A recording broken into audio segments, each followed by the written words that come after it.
What is your pleasure, Senator Judge Erwin Tulfo? Mr. Presiding Officer, Senate President, ladies and gentlemen, this impeachment court was established to try the Vice President of the Republic. Ang punto ko po rito,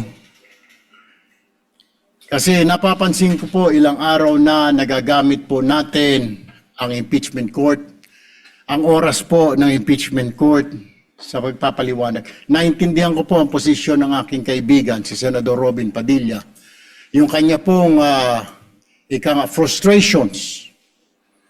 Pero gusto ko lang po sana ipaalala sa ating presiding officer, sa ating pong Senate President, at matanong ano po ba ang ating ginagamit na rules ngayon? Pwede po ba yung mga problema po labas sa impeachment court na ito o labas sa kaso ng Vice President ay dadalhin natin dito? Di po ba ang korte na ito na itatag para po sana kay Vice President at kay Vice President lamang? Mga ebidensya, mga testimonya, mga pahayag patungkol lamang po sana sa impeachment ng Vice President. Kasi dito pong mga nagdaang araw, Mr. Presiding Officer, Senate President, mga kasama, napansin ko po na nagagamit ang oras po ng impeachment court sa pagtatanggol po ng mga nakaraang araw ng sarili ng ilan sa mga kasamahan natin sa mga akusasyon. This is not the right forum and the right venue and not the right time to explain your situation.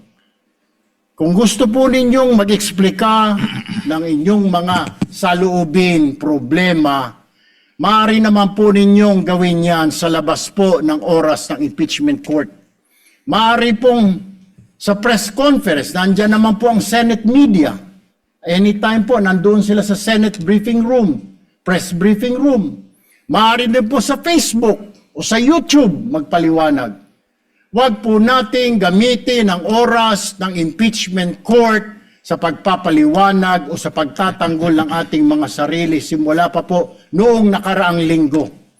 Because the time we waste here to defend ourselves, defend what we believe or what have you, is an injustice to the Vice President.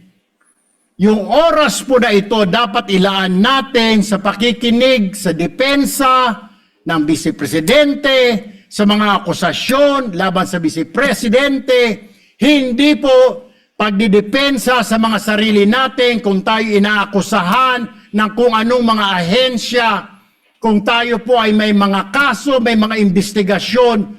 This is not the right forum, Mr. Presiding Officer, Mr. President, Senate President. This is not the right place.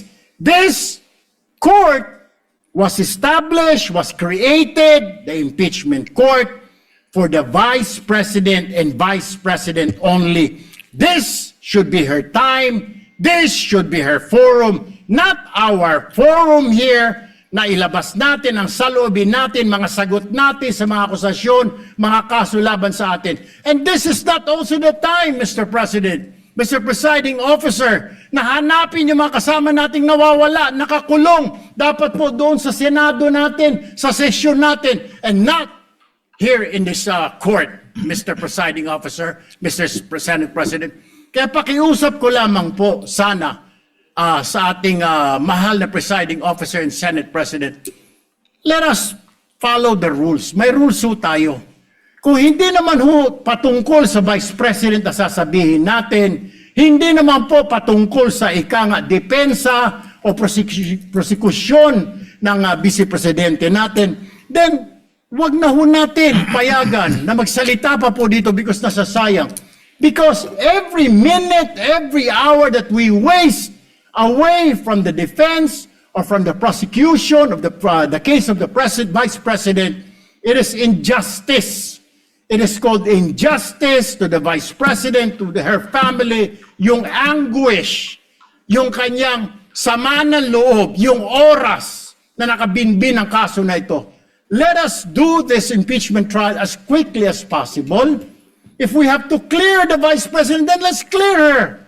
If we have to prosecute, then prosecute her with the evidence kung meron. Not waste our time kung ano-ano sinasabi natin dito to protect ourselves, to defend ourselves. This is not the right forum, Mr. Presiding Officer. Kindly wind up, Mr. Senate Senator Judge President. Erwin Tulfo. This is not the right forum for us to defend ourselves. Bring it somewhere else. Bring it to the press. Bring it to the social media, but not here. Thank you, Mr. President. The remarks of the gentleman are noted.